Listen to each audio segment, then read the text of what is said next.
বৃহস্পতিবার জাতীয় সংসদে ২০২৪-২৫ অর্থবছরে বাজেট পেশ করেন অর্থমন্ত্রী আবুল হাসান মাহমুদ আলী।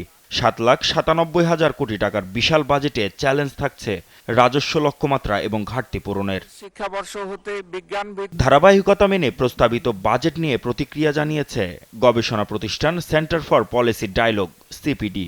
শুক্রবার বঙ্গবন্ধু আন্তর্জাতিক সম্মেলন কেন্দ্রে বাজেট নিয়ে সংবাদ সম্মেলনে সিপিডি জানায়, ৯% উপরে থাকা মূল্যস্ফীতি ৬.৫% নামিয়ে আনা সম্ভব নয়। জিডিপি প্রবৃদ্ধি এবং বেসরকারি ও ব্যক্তি খাতের বিনিয়োগে অবাস্তব লক্ষ্য নির্ধারণ করা হয়েছে বলেও পর্যবেক্ষণ দেয় তারা। ২০২৫ অর্থ বছরে সেটা ৬.৭% হিসাব করা হয়েছে, অথচ চলমান ২০২৪-এ যেটা কিনা লক্ষ্যমাত্রার শুরুতে ছিল ৭.৫%, সেটা কিন্তু এখন আমাদের সংশোধিত ২০২৪ বাজেটে সেটা কমিয়ে ৫.৮-এ আনা হয়েছে। প্রায় প্রতিটি চলকের ক্ষেত্রে কিন্তু এমন প্রক্ষেপণ করা হয়েছে ২০২৫ সালের জন্য যে সেগুলো বাস্তবতার সাথে সেগুলোর কোনো সাযুজ্য নেই। নতুন সরকার পুরনো বাজেট দিয়েছে বলেও মন্তব্য করেন সিপিডির গবেষকরা। সমালোচনা করেন কালো টাকা সাদা করার নীতির, তবে প্রশংসা করেন কর কাঠামো পরিবর্তনের। কালো টাকা সাদা করার বিষয় ইতিমধ্যে আমাদের পক্ষ থেকে বলা হয়েছে।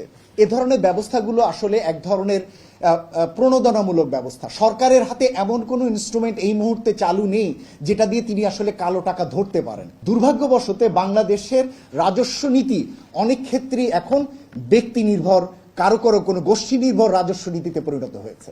আর আওয়ামী লীগের নির্বাচনী ইশতেহারের সাথে প্রস্তাবিত বাজেটকে সাংঘর্ষিক বলে মন্তব্য করেন সিপিডির সম্মানীয় ফেলো। দুর্বৃত্তায়ন, তারপরে এই যারা নাকি বিভিন্নভাবে কর খেলাপি, ঋণ খেলাপি ইত্যাদির বিরুদ্ধে শূন্য সহিষ্ণুতার কথা সেখানে উল্লেখ আছে।